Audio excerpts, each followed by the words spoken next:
अरे इमामा, तुम तो बहुत अरसे बाद आई हो ना। आखिर आना क्यों छोड़ दिया तुमने? बहुत दिनों बाद एक बार फिर सबिहा के पास पहुंच गई। सबिहा का लेक्चर शुरू होने वाला था। मुझे आपसे कुछ बातें करनी है। आप अपना लेक्चर ख़त्म कर लें, मैं बाहर बैठकर आपका इंतज़ार कर रही हूँ। इमामा ने इसकी बात का जवाब देने के बजाय इससे कहा। ठीक 45 मिनट के बाद जब सबिहा अपना लेक्चर ख़त्म करके बाहर निकली तो इसने इमामा को बाहर कॉरिडोर में टहलते पाया। वो सबिहा के साथ दोबारा इसी कमरे में आ बैठी जो अब खाली था। सबिहा खामोशी से इसकी तरफ से बात शुरू करने का इंतज़ार करती रही। इमामा चंद लम्हे किसी सोच में डूबी रही। फिर इसने सबिहा से कहा, आपको पता है मैं किस मज़हब से हूँ? हाँ मैं जानती हूँ, जवेरिया ने मुझे बताया था, सबिहा ने पुरसुकून अंदाज में कहा। मैं आपको बता नहीं सकती मैं किस हद तक फ्रस्ट्रेटेड हूँ। मेरा दिल चाहता है कि मैं दुनिया छोड़कर कहीं भाग जाऊँ। इसने कुछ देर के बाद सबिहा से कहना शुरू किया। मैं इसने दोनों हाथों से अपना सर पकड़ लिया। मुझे पता है कि इसने एक बार फिर अपनी बात अधूरी छोड़ दी। फिर खामोशी। मगर मैं अपना मजहब नहीं छोड़ सकती, मैं तबाह हो जाऊंगी। मेरे माँ बाप मुझे मार डालेंगे। मेरा कैरियर, मेरा ख्वाब, सब कुछ खत्म हो जाएगा। मैंने तो सरे से इबादत करना तक छोड़ दी है, मगर फिर भी पता नहीं क्यों मुझे सुकून नहीं मिल रहा है। आप मेरी सूरत हाल को समझे। मुझे लग रहा है सब कुछ गलत है और सही क्या है मुझे नहीं मालूम। इमामा तुम इस्लाम कबूल कर लो। सबिहा ने इसके बाद के जवाब में सिर्फ एक जुमला कहा, ये मैं नहीं कर सकती। मैं आपको बता रही हूँ मैं कितने मसाइल का शिकार हो जाऊंगी। तो फिर मेरे पास किस लिए आई हो? सबिहा ने इसी पुरसुकून अंदाज में कहा। वो इसका मुंह देखने लगी। फिर इसने बेबसी से कहा, पता नहीं मैं आपके पास किस लिए आई हूँ। तुम सिर्फ यही एक जुमला सुनने आई हो जो मैंने तुमसे कहा है।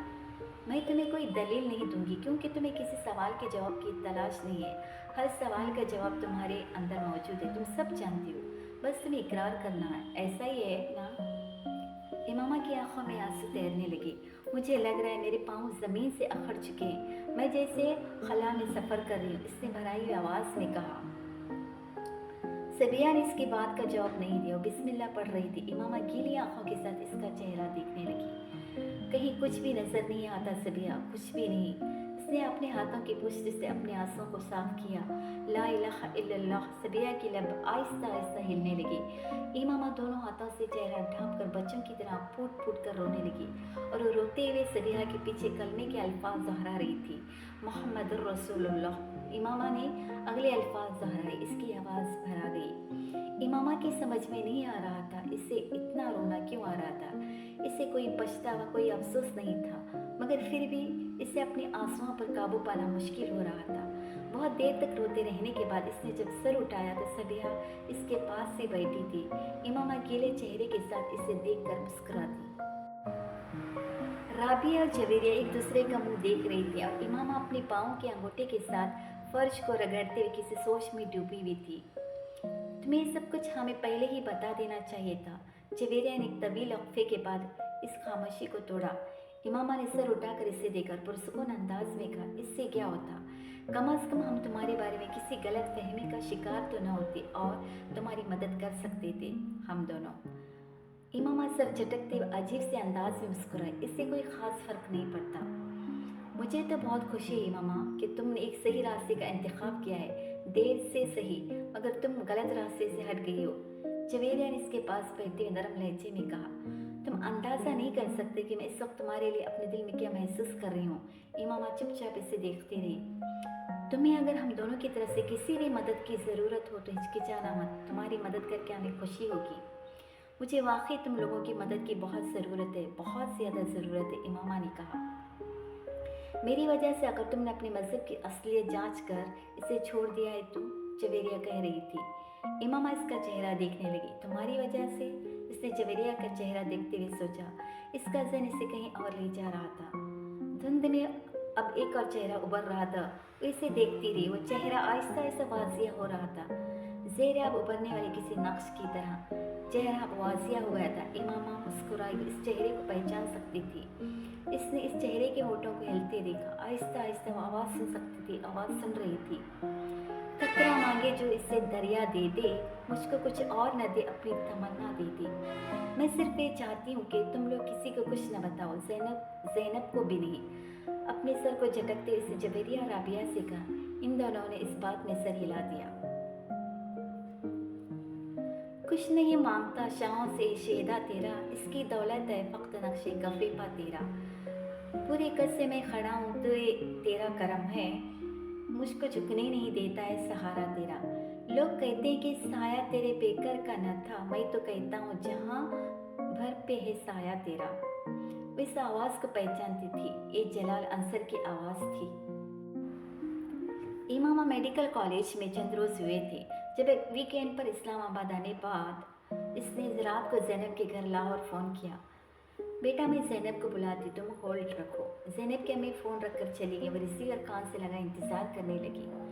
कुछ नहीं मांगता हूँ शाहों से शेदा तेरा, इसकी दौलत है फ़कत नक्शे कफ़े पा तेरा। मर्दाना आवाज़ में फ़ोन पर सुनाई देने वाली वो नात इमामा ने पहले भी सुनी थी, मगर इस वक्त जो कोई भी इसे पढ़ रहा था वो कमाल जज्ब से इसे पढ़ रहा था। पूरी कद से खड़ा हूँ तो ये तेरा है करम, मुझको झुकने ही नहीं देता है सहारा तेरा। इसे अंदाज़ा नहीं था कि किसी मर्द की आवाज़ इतनी खूबसूरत हो सकती है। इस कदर खूबसूरत कि पूरी दुनिया इस आवाज़ की कैद में लगी। इमामा ने अपना सांस रोक लिया, या शायद वो सांस लेना भूल गई। लोग कहते हैं कि साया तेरे बेकर का न था, मैं कहता हूँ जहाँ भर पे है साया तेरा। इंसान की ज़िंदगी में कुछ साआत होती हैं, शब कदर की रात में आने वाली इस साआत की तरह, जिसे बहुत से लोग गुजर जाने देते हैं। सिर्फ चंद साथ के इंतज़ार में हाथ उठाए और झोली फैलाए बैठे होते हैं। इस साथ के इंतज़ार में जो चलते पानी को रोक दे और रुके हुए पानी को रवा कर दे, जो दिल से निकलने वाली दुआ को लबाओं तक आने से पहले मुक़द्दर बना दे।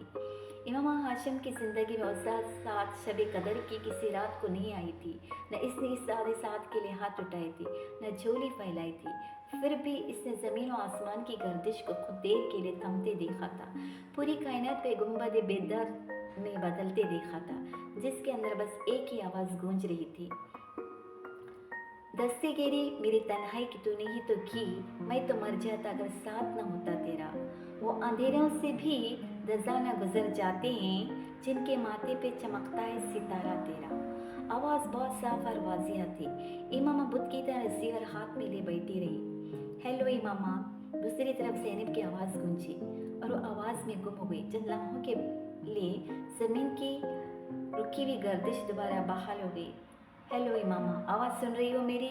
एक झटके से होश की दुनिया में वापस आई। हाँ मैं सुन रही हूँ।